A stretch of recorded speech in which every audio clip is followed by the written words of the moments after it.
아버지를 내가 믿사오며 그 외아들 우리 주 예수 그리스도를 믿사오니 이는 성령으로 잉태하사 동정녀 마리아에게 나시고 본디오 빌라도에게 고난을 받으사 십자가에 못 박혀 죽으시고 장사한 지 사흘 만에 죽은 자 가운데서 다시 살아나시며 하늘에 오르사 전능하신 하나님 우편에 앉아 계시다가 저리로서 산자와 죽은 자를 심판하러 오시리라.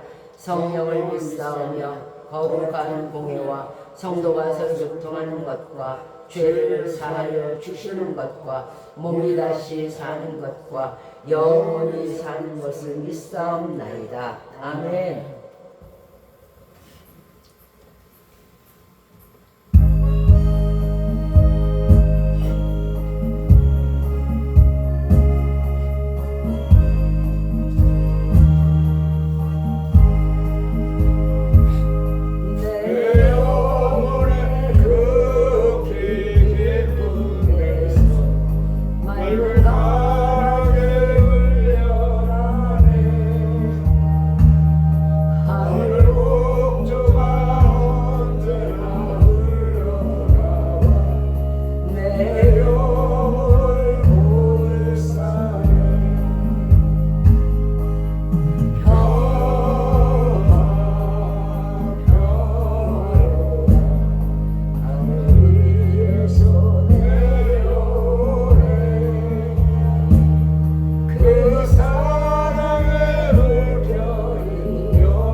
민수기 6장 23절로 27절이 되겠습니다. 제가 가진 성경 구약 성경 204면이고요.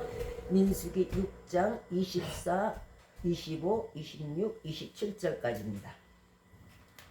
자, 찾으신 줄 알고 한 절씩 교독하도록 하겠습니다. 민수기 6장 24절입니다.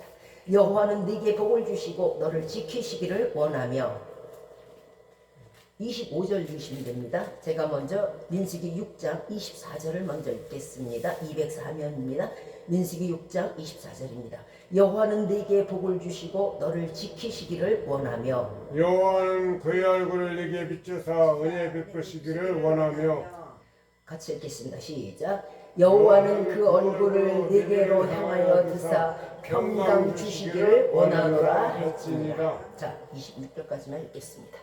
자, 오늘 말씀의 주제는 복 중에 복은 평강입니다 하는 주제를 가지고 말씀을 전해드리도록 하겠습니다. 평강은 히브리 말로 샬롬이라고 발음합니다. 근데 이 뜻은 안전하세요. 안전과 건강, 그리고 평온과 화평, 평화 등을 담고 있는 의미를 담고 있습니다. 자, 우리가 안녕하십니까 하고 이렇게 우리가 인사하듯이 이스라엘 백성들은 전통적으로 그 샬롬이라고 얘기를 합니다. 즉 건강하십시오, 안전하십시오, 항상 평화롭게 사십시오, 평온하십시오, 화평하십시오 하는 샬롬이라는 인사를 하는 것입니다. 오늘 본문에서 하나님은 모세와 아론과 그 아들들 곧 이스라엘 백성의 장로들 제사장들에게 하나님의 백성이 이스라엘 백성에게 내려줄 축복의 기도를 지시하고 계신 거예요. 이들이 이제 자의로 한 것이 아니고 하나님께서 이렇게 이스라엘 백성에게 축복 기도를 해라. 그러면 내가 그대로 시행하리라 하시는 거예요. 본문 25절에서 여호와는 그 얼굴로 네게 비추사 은혜 베푸시기를 원하며 하고 말씀하십니다. 성경에서 하나님의 얼굴은요, 하나님의 영광 또는 하나님의 은총, 평강을 주시는 하나님을 말씀합니다. 아무리 막 분노스럽고 아무리 힘들고 아무리 병들어서 고통스러워도 하나님의 얼굴을 뵈면은 그 즉시 병이 낫고 또 마음의 평강 얻을 수 있다는 것이겠죠. 자, 반모섬에 유배됐던 그 사도 요한이 그 하나님의 얼굴을 봤어요. 계시록 1장 16절에서 그 얼굴은 해가 힘있게 비치는 것 같다고 말해요. 그렇다면 우리가 하나님의 얼굴을 직접 뵐 수는 없을까요? 아, 나도 사도 요한처럼 그렇게 직접 뵈면 좋겠고 모세처럼 모세야 할 때 이렇게 예 제가 여기 있습니다 이렇게 해갖고 하나님하고 대면해서 말할 수 있고 그 영광이 너무 커서 이렇게 수건으로 가리고 나올 정도로 하나님의 영광의 얼굴을 내가 볼 수는 없을까 하고 생각하실 분들이 많을 거예요. 그렇다면 우리도 직접 하나님을 만날 수 있는 방법이 없지 않습니다. 그것이 뭐냐면요, 말씀을 읽을 때 하나님이 말씀이 되어서 나타나셨잖아요. 그러니까 말씀을 읽을 때는요, 그 말씀 가운데서 하나님께서 현현하신다는 거예요. 그래서 하나님께서 그 말씀 가운데, 말씀 자체가 하나님의 육신이고 말씀 자체가 하나님 자체이기 때문에 우리가 말씀을 대하게 되면 그 가운데서 하나님께서 얼굴을 보여주시고 또 그 축복을 주신다는 거예요. 왜냐하면 하나님이 말씀 자체이기 때문이죠. 시편 11편 7절 말씀에 여호와는 의로우사 의로운 일을 좋아하시나니 정직한 자는 그 얼굴을 배우리라 했어요. 그러면 얼굴을 배우려면 뭐를 해야 된다고요? 의로운 하나님이 하시는 의로운 일을 행하면 되는 거예요. 그리고 정직한 자, 하나님을 불신하지 아니하며 하나님을 거부하지 아니하는 정직한 자.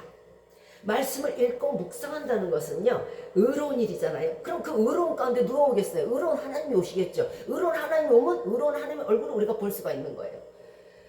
자, 의로운 일을 좋아하시는 하나님이 의로운 일을 하는 사람에게 당연히 가서 얼굴을 보여주시는 것입니다. 시편 17편 15절 말씀에 나는 의로운 중에 주의 얼굴을 보리니 깰 때에 주의 형상으로 만족하리이다 하고 시편 기자는 말했어요. 의롭게 살아가는 자, 이런 사람은요, 하나님의 얼굴을 봐요.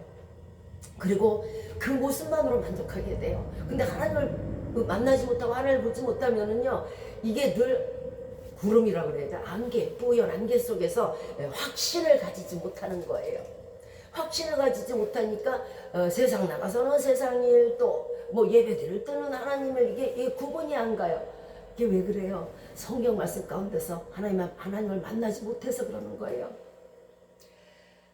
자, 그러나 우리가 주의 얼굴을 죽어도 볼 수 없는 사람들이 있어요. 그게 뭐냐면요, 주의 얼굴을 배워야 은혜와 은총이 있고 모든 질병이 사라지고 축복이 올 텐데 주의 얼굴을 볼 수가 없는 사람이라면 그게 보통 문제가 아니겠죠. 자, 하나님의 얼굴을 보이지 아니하시면 무슨 은혜와 무슨 평강이 그에게 임하겠습니까? 거기에는요, 언제 나를 때리시지? 언제 나를 징계하지? 두려움과 공포만 있을 뿐입니다. 시편 30편 7절 말씀에 여호와께서 내게 주신 은혜로 내 산을 굳게 세우셨더니 주의 얼굴을 가리우심에 내가 근심하였다. 다윗은 자신의 형통함을 주신 하나님께 자신이 영영이 요동치 않고 하나님, 내가 하나님 은혜에 정말 보답하면서 살게요. 내가 이 믿음의 길에서 결코 실추하지 않을 거예요. 내가요 정말 하나님 말씀대로만 살 거예요. 이렇게 했단 말이에요. 그런데 하나님께서 은혜를 너무 많이 주셔가지고 그 다윗의 그 은혜가 산처럼 됐어요. 아주 높아지고 단단해졌어요. 그러니까 다윗이 어떻게 돼요? 슬슬 인구조사도 하고 밧세바와의 악한 일도 했죠. 그러니까 하나님께서 얼굴을 가려버렸어요. 이것을 다윗은 느낀 거예요. 하나님 얼굴을 내게 보이시지 않네. 내가 내 죄를 모르시는 줄 알았는데 안 해. 이러다 보니까 그 다음에 다윗이 하나님이 얼굴을 안 보이시면 그날로 그 모든 은혜가 뭐고 싹 없는 거예요. 그날로 은혜를 받을 수도 없고 남은 건 징계밖에 없어요. 그러니까 두려워진 거예요. 다윗이 대성통곡을 해요. 하나님, 제가 잘못했어요. 제발 얼굴 좀 보여주세요. 내게 얼굴을 가리우시면 내가 어찌 삽니까? 음부에 내려가서 이미 사람이 하나님이 없다는 건 죽은 것과 같아요. 그러니까 내가 음부에 내려가서 주를 다시 찬송할까요? 하나님 제발 얼굴을 보여주세요. 하나님의 얼굴을 볼 수 없다는 건요, 그것처럼 목마른 것이 없는 거예요. 자, 요동치 않고 하나님만을 경외하게 하겠다고 다윗은 말했지만은 그의 산이 높아지고 커지고 단단해지니까 슬슬 교만이 들어왔어요. 예수 믿는 의인이 죄를 범하면 그 은총의 얼굴을 가리우시겠지만 하나님이 똑바로 보시는 사람이 있어요. 똑바로. 눈동자 하나 틀리지 않고 흔들리지 않고 똑바로 그걸 직시라 그러는데 직시하는 사람이 있어요. 이게 누구냐면 시편 34편 15절 이하의 말씀이에요. 여호와의 눈은 의인을 향하시고 그 귀는 저희 부르짖음에 귀 기울이시는도다. 그러나 여호와의 얼굴은 악을 행하는 자를 대하사 저희의 자취를 땅에서 끊으려 하시는도다. 그가 하나님을 찾지 않아도 내가 이런 일을 하는 거, 내가 이 악행하는 거 하나님이 모르시겠지 해도 그거는 소용이 없는 거예요. 하나님은 그를 똑바로 보세요. 그리고 그 자취를 끊는다는 게 뭐예요? 이 땅에서 걸어다니지 못하게 하겠다는 거예요. 죄를 지면서 악행을 하면서 하나님이 모르시겠지 하는 사람들은요, 손바닥으로 하늘을 가리는 거예요. 하나님은 똑바로 보고 계세요. 이걸 언제 발길을 끊을까? 하나님의 얼굴은 반드시 성도를 도와주십니다. 시편 42편 5절 말씀에서 내 영혼아 네가 어찌하여 낭망하며 어찌하여 내 속에서 불안해야 하는고 너는 하나님을 바라라. 나는 내 얼굴을 도우신 여호와를 오히려 찬송하리라. 반드시 하나님의 얼굴이 있는 이유, 여러분들을 도와주시고 우리를 도와주시려고 있는 거예요. 예수 믿는 성도에게는 그를 도우시기 위해서 항상 얼굴을 우리에게 향하고 계세요. 시편 34편 9절 이하의 말씀에도 의인은 고난이 많으나 여호와께서 그 많은 고난에서 건지시는도다. 그 모든 뼈를 보호하시며 그 중에 하나도 꺾이지 않도록 하시는 것. 우리 아시죠? 예수 그리스도가 십자가에 의인이시잖아요. 십자가에 달렸을 때 이제 그 죽음에 가까워서 숨이 끊어졌어요. 그런데 이때 그들의 그 관습은 뭐냐면 군사들이 그 십자가에 달린 사람들을 다 하나씩 검사를 해요. 혹시 살아서 도망갈까봐 다 검사를 하는데 다른 죄수들은 다 뼈를 꺾어버렸어요. 도망을 못 치도록. 죽은 사람이라도 아주 숨이 간당간당 하더라도 그만큼 잔혹했다는 얘기예요. 예수 그리스도 앞에 딱 왔어요. 십자가에 달렸어요. 그런데 밑에를 보니까 다 뼈를 꺾으려고 왔는데 물과 피가 다 쏟아져 있는 거예요. 그러니까 이 사람들이 직감적으로 예수 그리스도는 돌아가셨구나 이렇게 생각하고 뼈를 꺾지 않았어요. 죽어서도 그 뼈를 꼭 보호하시는 것이 하나님이에요. 하물며 여러분 건강하고 싶으시잖아요. 예수 그리스도 안에서는요 절대 뼈가 꺾이지 않아요. 그가 죽었더라도 안 꺾여요. 이처럼 의인의 뼈까지라도 하나하나 세심하게 하나님께서 보호하시고 하나님께서 관할하시고 하나님께서 축복해 주고 계신다는 거예요. 그래서 그 얼굴을 항상 의인에게 있고 의인인 성도에게 있는 거예요. 자, 평강이 중요한 이유가 있습니다. 복은요 평강 가운데서 오는 거예요. 평강 가운데서 오지 않는 복은요 결코 복이 아니에요. 왜냐하면 복은 좋은 거잖아요. 그죠? 축복은 좋은 건데 축복이 나쁜 길로 해서 와요? 아니잖아. 막 이 균도 묻히고 저 병도 묻히고 이래서 와요? 아니잖아. 축복은요 항상 평강의 길, 편안한 길, 아주 아름다운 길을 통해서 오는 것이 축복이에요. 나쁜 길을 통해서 오는 것이 축복이 아니에요. 평강에서 받는 복은 그래서 평강에서 평강으로 천국까지 이어지지만은 세상의 요행이나 세상의 술수, 권모술수에서 오는 그런 축복은요 결코 평강으로 이어지질 않아요. 그리고 어느 순간에는 다 내려놔야 돼요. 다 버려야 되고요. 다 빼앗겨요. 그게 뭔 복이에요? 여러분 지금 혹시 복을 받으셨는데 마음이 불안하시고 초조하시고 두렵습니까? 그것은 세상으로부터 오는 거짓 복이에요. 여러분의 마음이 평강하십니까? 그것은요 하나님에게서 온 잘 살든 못 살든 참 복입니다. 죄인은요 누가 정죄하지 않아도 그 죄 자체에 눌려 있으므로 돌덩어리가 위에 있는데 어떻게 평강하겠어요? 그에게는 평강이 없습니다. 우리 한번 시험해 볼까요? 낮에 시컨 사람들 만나서 친구들 만나서 타인의 욕을 시컨하고 흉 시컨 보고 아주 죽일 듯이 정죄하고 판단하고 온갖 심판을 혼자 다 하고 한번 저녁에 누워보세요. 그 자리가 편할 것 같습니까? 절대 안 편합니다. 바늘방석이에요. 그런데 반대로 다른 사람들이 막 사람을 욕을 해. 그런데 그 사람 자신이 되어서 변호를 해줬어요. 그리고 옹호해줬어요. 그리고 사랑해줬어요. 그리고 돌아오면서 하나님 그 영혼을 불쌍히 여기서 축복해주세요. 기도했어요. 그 잠자리가 어떨 것 같아요? 네, 세상에 그런 꿀잠은 대통령도 안 부러워요. 우리는 이러한 남의 일을 돌아보기 전에 우리 자신의 눈에 들보를 먼저 보아야 될 것이에요.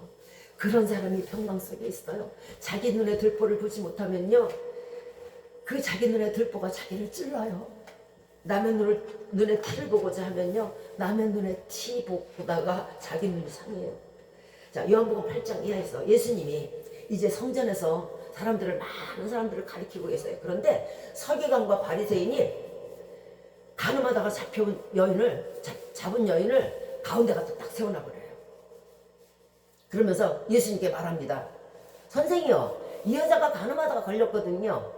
선생님은 어떻게 할 건가요? 이렇게 물어봐요. 모세의 율법에서는요 가늠하다 걸렸으면 돌로 쳐서 죽이라 그랬는데요 선생은 어떻게 생각하세요? 이렇게 물어본 거예요. 저희가 이렇게 말한 것은요 예수님을 고소하고 예수님을 십자가에 매달을 그럴 조건을 찾고자 한 거예요. 만약에 예수님이 돌로 쳐라 그러면 어떻게 돼요? 살인하지 말라고 해서 살인한 것이 돼요. 그렇죠? 그냥 풀어주라 하면 어떻게 돼요? 율법을 어기게 돼요. 이도저도 못하는 아주 난감한 상황이 처해졌어요. 그럴 때 예수님께서 땅에다 무언가 쓰시다가 말합니다. 너희 중에 죄가 없는 자가 먼저 여자를 돌로 쳐라.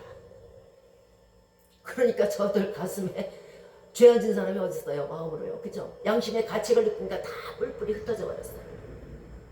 그들의 저녁의 잠자리가 어떨 것 같아요? 내가 괜히 오늘 내가 싫다 그랬는데 내 친구가 가자 그래갖고 괜히 그 여자를 잡아다가 예수님한테 가가지고 망신만 당했잖아. 괜히 정죄하다가 망신만 당했네. 그렇지.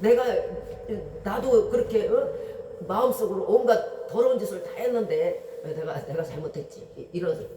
자, 그들의 저녁 잠자리는요 정죄와 판단으로 인해서 결코 달지 못해요.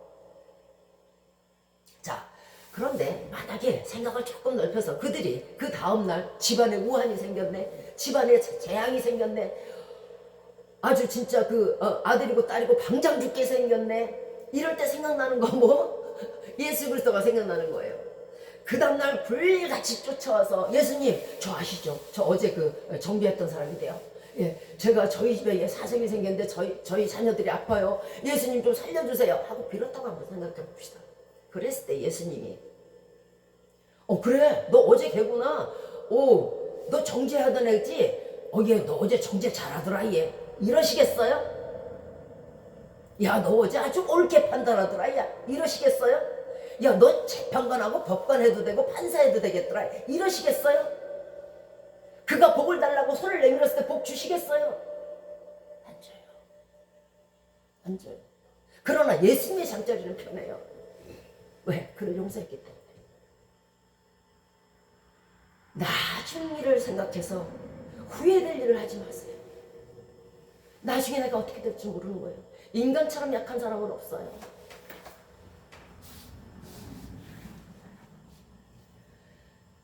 시편 41편 1절 이하에서 빈약한 자, 연약한 자, 가난한 자, 초라한 자, 불쌍한 자. 죄인 자체는 이미 불쌍한 거예요. 왜 죄 받으려고 거기 있으니까. 얼마나 불쌍해요. 그 마음은 헤아리지 아니하고 가뜩이나 불쌍해 죽겠는데 거기다 정죄까지 얹혀버리네. 긍휼을 바랐더니 국률 대신에 정죄를 원해요. 불쌍한 자를 돌보는 자가 복이 있으며 재앙의 날에 여호와께서 건지시리로다. 여호와께서 저를 보호하사 살게 하시리니 저가 세상에서도 복을 받을 것이라. 세상에서 복 받고 싶으세요? 가난하고 어렵고 빈약한 자, 불쌍한 자 정죄하지 마세요. 그리고 그들을 도우십시오. 평강이 무너지면요, 살아도 산 게 아니에요. 겉으로는 멀쩡하죠? 아니요. 그래서 무릇 지킬 만한 것보다 네 마음을 지키라는 거예요. 그래서 네 마음을 돌이켜 악에서 떠나고 선을 행하는 것이 마음을 지키는 일이에요. 사람이 입으로 들어가는 것이 더러운 것이 아니에요. 그 입에서 그 속에서 나오는 것이 더러운 것이에요. 악한 마음에서, 악한 내 속에서, 악한 내 가슴에서, 악한 내 생각에서 무슨 선한 복을 바라겠습니까? 건강은요, 균이 없어야 되는 거예요. 병균이 없어야 건강한 거고요. 복은요, 마귀가 없어야 복이 오는 거예요. 내 속에 온갖 불평불만 다 가지고 있는데, 내 속에 미움식이 다 갖고 있는데 거기에서 무슨 복이 떨어지겠어요? 더러운 복만 나오겠죠. 더러운 저주만. 자, 평강을 얻고자 하신다면 반드시 예수님께만 구해야 가능한 것이 평강이에요. 왜냐하면 잠언 3장 15절 이하의 말씀에 지혜는 예수님을 가리킵니다. 예수님은 진주보다 귀하며 은을 얻는 것보다 낫고 그 이익이 정금보다 나으니라. 왜냐하면 그 우편선에는 잠수가 있고요, 그 좌편선에는 부귀가 있나니 그 길은, 예수님을 따르는 길은 즐거운 길이요, 그 첩경, 그 행로, 그 여행의 길, 그 순례의 길에는 다 평강이라고 말씀했어요. 지혜는 그 얻는 자에게 생명나무가 돼서 영생한다는 것이에요. 그러나 이 땅의 평강은요, 우리가 아무리 평강을 구하려고 한번 눈 씻고 찾아보세요. 절대 이 땅에는 평강이 없어요. 그 어디에 안정이 있고, 그 어디에 안전하고 평화가 있고 건강이 있고 온전한 건강이 있고 영원히 살아요? 못 살아요. 아무리 병원이 좋고 의사가 좋고 못 살아요. 어디에 화평이 있어요? 이 땅에 어디에 뭐가 있어요? 어디에 평강이 있어요? 사람이 불편한 평강이 없는 거잖아요. 아파도 평강이 없어요. 화평치 않고 싸워도 평강이 없는 거예요. 오직 예수님 안에 있는 것이 평강이므로 예수님께만 구해야 될 것입니다. 이사야 9장 6절 말씀에 한 아기가 우리에게 났어요. 예수 그리스도를 말하죠. 예수 그리스도가 우리에게 났는데 그 이름은 기묘자요 모사요 전능하신 하나님이라. 영원히 존재하시는 하나님이시며 평강의 왕이라 할 것입니다. 평강의 왕은 예수 그리스도밖에 없어요. 그러니까 평강을 원하시면 평강의 왕이신 예수 그리스도께 원해야 될 거예요. 우리 모든 인간에게 모든 것을 이루시는 전능하신 능력을 가지신 분이 계셔야 우리가 평강할 거 아니에요. 내가 믿는 신이 어머나 다곤처럼 어제 문지방이 떨어져, 모가지가 떨어져 죽었네, 팔이 떨어져 저기 가 있네, 그러면 평강하겠어요? 우리는요, 하나님처럼 영원히 사시는 분, 능력의 하나님, 이분이 계시기 때문에요, 우리는 두려움이 없는 것이고요, 그분 때문에 우리가 그 어떤 일에도 평강할 수 있다는 거예요. 하나님이 영원히 사셔야 우리가 영원히 살 것이고, 하나님이 능력이 계셔야 우리도 능력이 있을 거 아니에요. 그래야 평강하죠. 자, 예수님을 알고 믿는 것이 금보다 귀한 이유가 좌편에는 우편에는 부귀와 장수가 있기 때문이고 생명나무 자체이시기 때문에 그렇습니다. 자, 우리가 평강을 얻고자 한다면 우리에게 평강을 해치는 요소를 제거해야 될 거예요. 내가 내 속에서 악을 가지고 있는데 가서 평강을 달라 그러면 주시겠어요? 내 속에 정죄, 판단 온통 다 갖고 하나님, 예수님 저 어제 보셨잖아요. 가늠하는 여자 정죄하는 거 잘하죠. 복 주세요. 주시겠어요? 그러니까 내 속에서 평강의 복을 받을 만한 그런 인물이 되어야 되고 자격이 되어야 되고 내 속에서 평강의 복을 받지 못할 요소는 제거를 해야 된다는 거예요. 그 요소가 뭐냐면 바로요, 우리가 평강을 얻지 못하게 하는 요소는 죄예요. 평강을 얻고 싶다면요, 죄를 자복하고 반드시 버려야만 가능해요. 어둠과 벨리알이 예수 그리스도 얻지 않게 구할 수 있겠어요? 우리의 죄는요, 바로 어둠과 벨리알이기 때문에 예수 그리스도께 가까이 가지도 못할 뿐더러 예수 그리스도의 평강에 있는 그 복을 얻지도 못하고 평강 안에 있는 안전과 건강과 모든 평화와 평강의 축복을 얻지 못해요. 잠언 3장 1절 이하에서 내 아들아 나의 법을 잊어버리지 말고 내 마음으로 나의 명령을 지키라. 그리하면 그것이 너로 장수하여 많은 해를 누리게 할 것이요 평강을 더하게 하리라. 화평과 안전과 건강과 평화와 평온은 오직 하나님의 법을 따르는 데 있는 거예요. 그 법을 떠나서는요, 물가의 나이로 내가 되는 거예요. 하나님의 말씀을 지키고 따를 때 우리는 평강을 반드시 얻을 수 있을 것입니다. 이사야서 26장 3절 말씀에서 주께서 심지가 견고한 자를 평강의 평강으로 지키시리니 이는 저가 여호와를 의뢰함이니라. 주만을 믿고 주 안에서 평강을 얻고자 하신다면 예수 그리스도만을 믿고 예수 그리스도를 하시는 말씀을 듣고 예수 그리스도의 법에서 떠나지 않아야 가능할 것입니다. 우리는 말합니다. 때로는 야, 돈이 있어야 돼. 그럼 아우 내가 편할 거야. 아우 내가 돈 때문에 아주 세상에 명예가 있어야 돼. 세상에 명예가 있으면 사람들이 다 나를 우러러보고 추종하고 막 와 환호성도 지르고 세상에선 돈과 명예가 꼭 있어야 돼. 과연 그럴까요? 전쟁이 나고 홍수가 나고 재해가 난다 그러면 그래도 그 돈이 안전하겠습니까? 그래도 그 명예가 안전하겠습니까? 한순간에 독수지처럼 날아 없어지는 거예요. 또 세월이 간다고 한번 생각해 봅시다. 그 높던 세상의 명예, 하늘을 찌를 듯이 누구누구 하면은 대한민국 사람이 다 알고 누구누구 하면은 외국 사람도 다 아는 그런 하늘을 찌를 듯한 명예가 있다고 한번 생각해 봅시다. 그런데요, 세월이 가면요, 그 세상의 명예도 떨어지는 거예요. 나의 화려한 날이 가고 그 아픔이 너무 크고 그 아픔이 너무도 그 미련이 격렬하여서 오죽하면 사람들이 말합니다. 박수 칠 때 떠나라. 자, 여러분 지금 이 말씀을 들으신다면 박수 칠 때 떠나서 젊고 아름답고 인기 있을 때 떠나서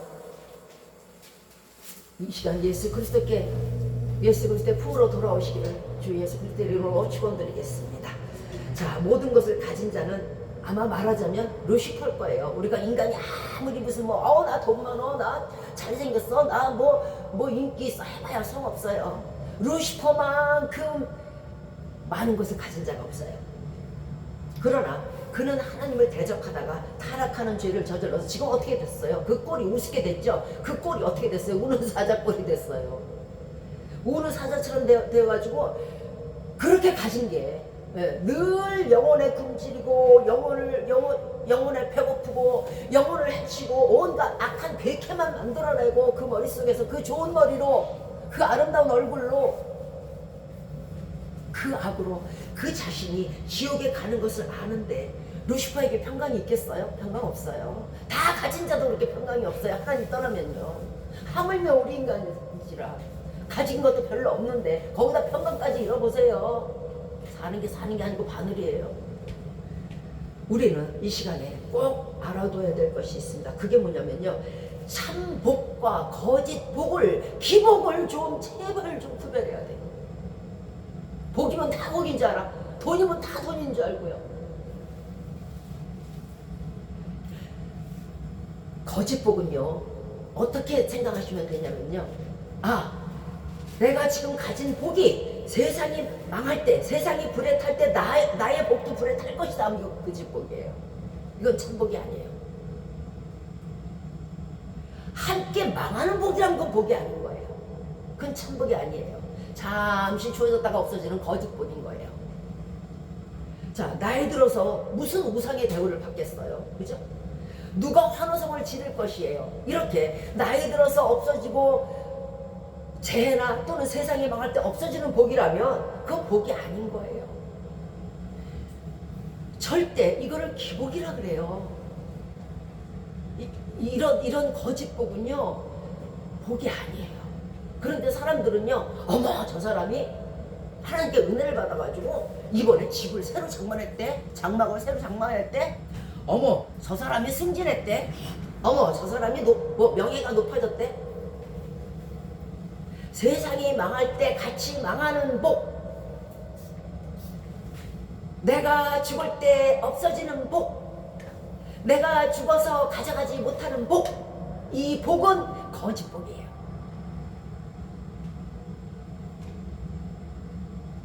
잠시 가졌다가 다시 세상에 두고 가는 복이 무슨 복이에요? 그거 거짓이죠. 늙어서 세상에 다 토해놓고 가는 그런 복이라면 그게 무슨 복이에요? 적어도 복이란 것은 영원해야 하는 거예요. 영원한 복. 영원히 그 사람이 소유가 되어 있어야 그게 참복인 거예요. 무슨 뭐 약 올리는 것도 아니고 잠시 있다가 없어지는 그게 뭐 복이에요. 적어도 누구누구는 이복, 누구누구는 이복, 자기의 소유가 확실해야 되면 그 소유의 자기 복은 누가 감히 범접지도 못하고 뺏어가지도 못하는 복이 진짜 복인 거예요. 달은 차고 기울어도요 다시 뜰 수 있어요, 그 다음 날에는. 그러나 인간은 아니에요. 한번 기울고 다리 차듯이 차면요 다시 돌아올 수가 없어요. 그것으로 끝인 거예요. 참 복이란 뭐냐면요, 예수 그리스도가 인정하시는 복이 참 복이에요.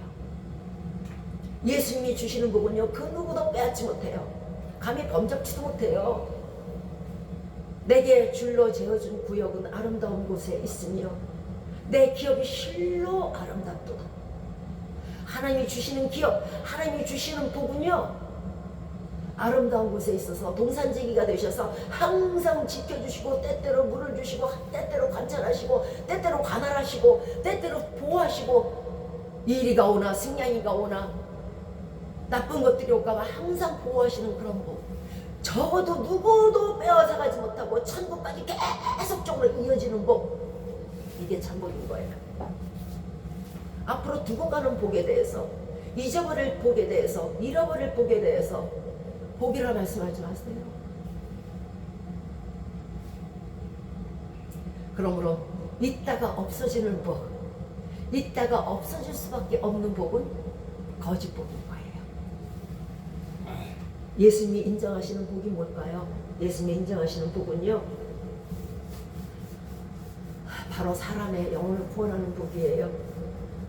그에게 주시는 복이며, 무죄한 자의 피를 흘리며 악을 행하며 주님의 얼굴을 돌리시는 일을 행하지 않아야 하나님의 칭찬을 듣는 참복을 얻을 거예요. 무죄한 자의 피를 흘린다는 것이 무슨 뜻일까요? 아무도 모르는 어린애, 아무도 지금 이성적으로 전혀 판단이 안 서는 그런 아이들, 그런 아이들이 영혼 구원은커녕 영혼을 지옥길로 같이 들고 가는 거, 이것은 하나님께서 싫어하시는 일이에요. 다니엘서 12장 3절 말씀에 지혜 있는 자는 궁창의 별과 같이 영원히 빛나며 많은 사람을 옳은 대로 돌아오게 한 자는 별과 같이 영원토록 빛이라 말씀하셨어요. 적어도 복은 이래야 되는 거 아니에요? 하늘의 빛과 같이 계속 빛나야 돼요. 그게 명예예요. 하늘의 별과 같이 반짝반짝 영원히 떠 있어야 돼요. 그게 복이에요. 그러려면 지혜 있는 자 뭐예요? 예수 그리스도를 믿고 영생을 구하는 자.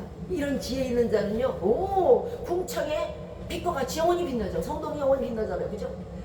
또 많은 사람들을 의의 길로 돌아오게 한 자, 죽인 자 말고요, 돌아오게 한 자는 어떻게 돼요? 별과 같이 영원히 빛나는 거예요. 이거는 누가 뺏어가지도 못해요. 아, 내가 전도한 사람을 뭐 제가 뺏어가겠어요? 얘가 뺏어가겠어요? 그래서 하나님이 딱 별을 달아주셨는데, 하늘 별처럼 반짝반짝 빛나게 하셨는데, 그거 누가 훔쳐갈 거예요? 하나님이 주신 거예요. 못 훔쳐가요. 이게 진짜 복인 거예요. 잠시 있다가 사라지는 빛이 아니고요, 잠시 있다가 잠시 떴다가 사라지는 유성이 아니고요, 잠시 있다가 사라지는 명예, 잠시 있다가 사라지는 재물은요, 복이 아니에요. 그걸 복이라고 생각하시고 복축에도 넣지 마세요. 지혜로워서 예수 믿는 자, 예수 그리스도의 영혼들을, 예수 그리스도의 백성들을, 예수 그리스도의 자녀들을 귀하게 여기고 그 영혼을 사랑해서 생명길로 인도하는 자, 이런 자에게는요, 절대로 지지 아니하고 쇠하지 아니하고 떨어지지 아니하는 천복을 주실 거예요. 이것이 영원한 빛과 영원한 별의 영광을 얻는 길임을 기억해 주시기 바래요. 반대로 사람의 영혼을 낙심하게 만들고, 사람의 영혼을 처절하게 만들고, 사람의 영혼에서 눈물 나게 만드는 그런 사람들, 저들은 감격이라고 말할지 모르지만 그건 감격이 아니고 그 영혼을 해치는 길이고 칼로 찌르는 거예요. 영혼이라고 모양이 없지 실질적인 우리 육신과 똑같은 거예요. 죽어도 인간이 인간으로 태어나서 하나님이 그렇게 사랑하시는 지구 한 덩이보다도 귀한 그런 영혼들을 칼집내고 흠집내고 칼로 찌르지 마시고 살인하지 마세요. 평강이 없는 사람들은요, 이사야서 48장 18절 말씀처럼 슬프다, 네가 나의 명령을 듣지 아니하였도다. 만일 들었다면 네 평강이 강 같았고 내 의가 바다 물결 같았을 것이며 내 자손이 바다의 모래알처럼 많았을 것이다.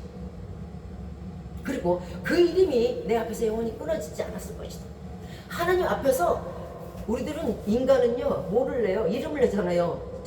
호랑이는 죽어서 가죽을 남기고, 우리는요 하나님 앞에서 내 이름이 끊어지지 않기를 바라는 거예요. 야곱의 하나님, 이스라엘 하나님, 아브라함 하나님, 홍길동의 하나님, 누구누구의 하나님, 이렇게 불리워지는 데는 이유가 있어요. 어떻게 해요? 명령을 듣는 거예요. 하나님의 명령을 듣고 하나님의 명령을 순종하고 하나님 말씀대로 살 때에 그 이름이 영원히 끊어지지 않아요. 우리가 세상에서 일평생 수고하고, 저 사람들 얼마나 수고하는지 몰라요. 수고해도 불안하고 늘 고독하고 두려움 속에서 살게 돼요. 예수 그리스도가 없으면요. 그러므로 예수께 돌아오지 않는 자는요, 평강이 없는 사람이에요. 또한 평강이 없는 사람은 죄가 있을 때에 그 평강이 사라진다 했죠. 회개치 않은 죄가 있다면 그 죄로 인해 지금 시간 평강을 잃어버린 사람이 더 있어요. 이사야서 48장 22절에서 여호와께서 말씀하시되 악인에게는 평강이 없다 하셨네요. 사람은 죄가 있으면 평강이 없다 했죠. 죄 자체가 불안과 두려움과 고통이기 때문에 그래요.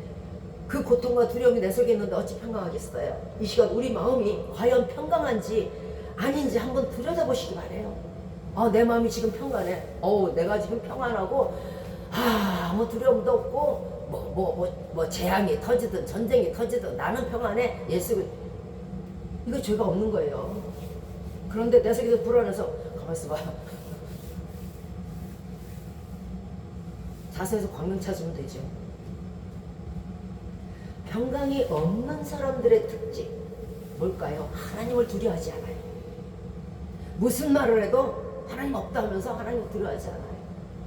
로마서 3장 13절 이하에서 저희 목구멍은 열린 무덤이에요. 사람들을 막 잡아먹어요. 그리고 무덤에 배를 채워요. 악한 말로 타인의 영혼을 찌르고, 그 혀로는요 속임을 베풀어요. 거짓말을 하는 거예요. 하나님이 어딨어? 야, 너도 믿지 마. 그 입에는 저주와 악독이 가득해. 모든 사람을 저주하고 자기가 이 땅에서 최고야. 악하고 독해. 꼭 찔러도 피 한 방울 안 나. 그 발은 피 흘리게 빨라요. 어느 영혼 잡으러 가자. 내 영혼도 죽이자. 어떤 살인자가요, 수많은 사람을 연쇄살인을 하고 드디어 감옥까지 가서 자기가 목매던 자기를 살해해요. 이렇게요, 살인이라는 건요 아주 독성이 있어가지고요, 남을 못 죽이면 자기라도 죽어야 그게 만족한 거예요.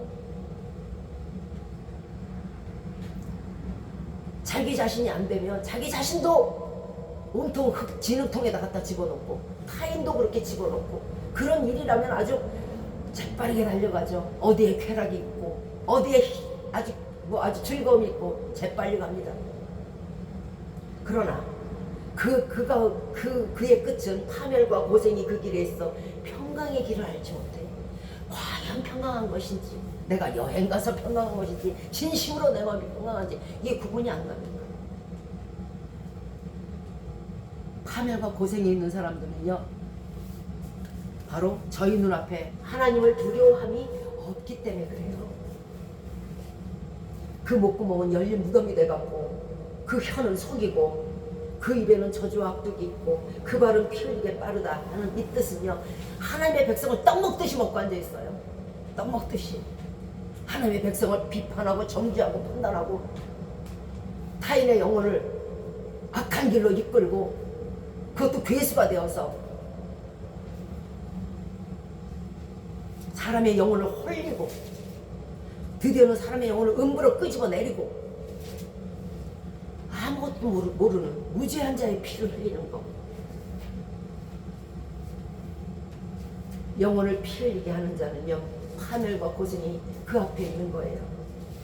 그리고 영영한 멸망에 처해질 것입니다. 하나님을 두려워하는 자는요, 결코 타인의 영혼을 해하지 않아요.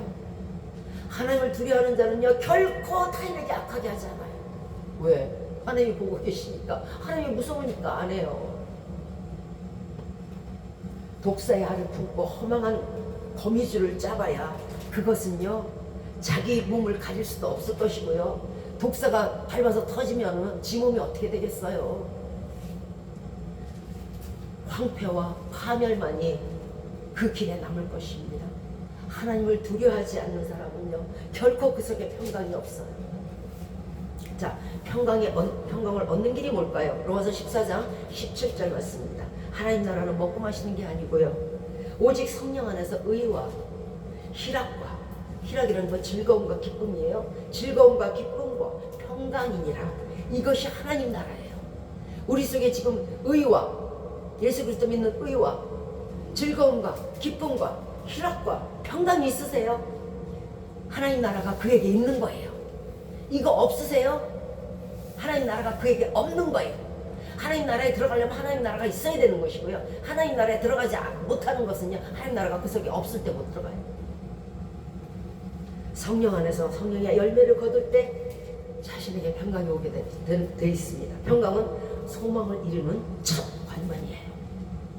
그래서 모든 복 중에 복이 평강이라는 거예요. 하나님은 우리의 모든 소망을 이루어 주시기를 바랍니다. 아무리 큰 소망을 가져도, 아무리 우리의 입을 넓게 열어도 결코 그것을 못 이뤄주시는 분이 아니에요. 얼마든지 채워주실 수 있는 능력의 분이에요.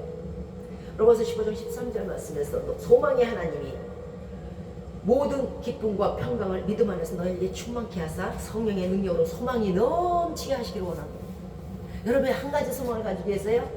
그리고 그 소망을 이루는 데 있어서 평강을 가지고 계세요?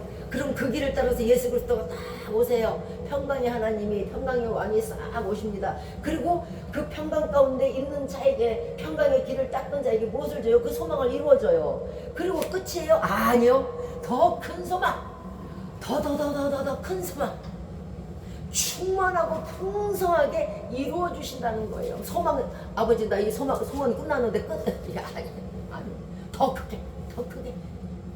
그러므로 평강의 길은요, 평강이라는 것은요, 내가 내 소망을 이루는 첫 관문이며 첫 지름길인 거예요. 내 속에 평강이 없잖아요. 죄송하지만 소망을 잠시 내려놓으시고 가셔서 회개하시고 그리고 와서 다시 잡으세요. 자, 우리는 또한 천국을 소망합니다. 이 천국을 얻는 길이 바로 평강인 거예요. 보실래요?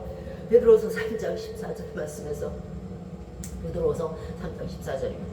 그러므로 사랑하는 자들아, 주 앞에서 점도 없고 흠도 없이 평강 가운데서 나타나기를 힘쓰라. 무슨 뜻이에요? 죄와 불법과 불의가 있으면 그것은 점과 흠이 될 거예요. 우리에게 죄가 있으면 점과 흠이 되어요. 그러면 죄로 인해서 평강이 없으니까 어찌 주님 앞에 딱 나타나서 안녕하세요 주님 할 수 있겠어요? 못해요. 예. 점과 흠이 있으면 못하는 거예요. 그러면 점과 흠이 있으니까 자꾸 두렵겠죠. 불안하고 초조하겠죠. 하나님이 알까 모를까, 하나님이 나를 과연 천국에 들이실까, 아니야 내 죄를 알 수도 있어. 5만 가지 생각을 다 할 거예요. 그 속에 무슨 평강이 있겠어요. 그러나 우리 속에 죄가 없어서 흠과 점이 없다면 예수님 마라나타 어서 오세요. 이렇게 되면 평강 가운데서 그가 천국에 갈 수 있는 거예요. 그러나 평강이 없다면 천국에도 갈 수가 없다는 거예요. 왜? 죄가 있기 때문에. 두려움에는 뭐가 따라요? 형벌이 따르니까 갈 수가 없겠죠. 자, 말씀을 마치도록 하겠습니다. 복 중에 복은 평강이라고 말씀드렸습니다. 만복의 근원 되시는 예수님이 주시는 것인데, 예수님은 평강의 왕이시므로 평강의 길에 서 있는 자라야만 복을 얻을 수 있을 것이에요. 예수님이 오시는 평강의 길을 닫기 위해서는 죄를 버리셔야 할 것이고 하나님의 말씀대로 살아가셔야 할 거예요. 이 한 해 마음의 돌덩어리, 악한 거 다 제거하시고 평강에서 오는 참 축복의 한 해가 되시길 주 예수 그리스도의 이름으로 축원드리겠습니다. 아멘.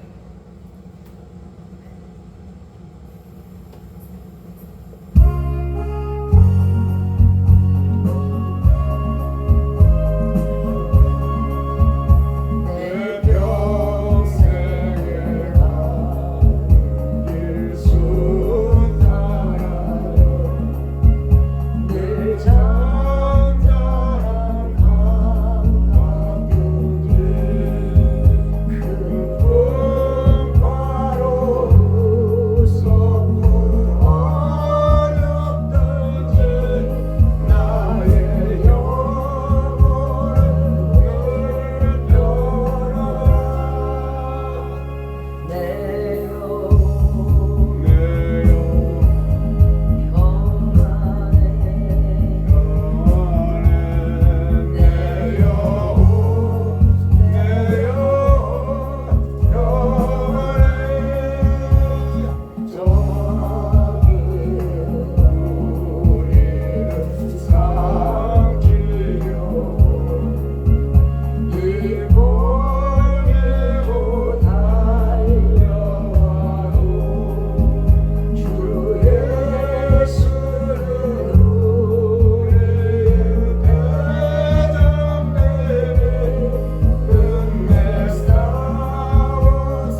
하나님의 사랑하심과 성령의 교통하심과 인도 내주 보호하심이 모든 죄에서 돌이켜 평강으로 말미암은 복 중에 복을 얻고자 이 시간 머리 숙인 우리들 위해 이제로부터 영원토록 함께 하시기를 주 예수 그리스도의 이름으로 축원드리옵나이다. 아멘. 하늘에 계신 우리 아버지여 이름이 거룩히 여김을 받으시오며 나라의 마옵시며 뜻이 하늘에서 이룬 것 같이 땅에서도 이루어지이다. 오늘날 우리에게 일용할 양식을 주옵시고 우리가 우리에게 죄 지은 자를 사하여 준 것 같이 우리의 죄를 사하여 주옵시고 우리를 시험에 들게 하지 마옵시고 다만 악에서 구하옵소서. 대개 나라와 권세와 영광이 아버지께 영원히 있사옵나이다. 아멘.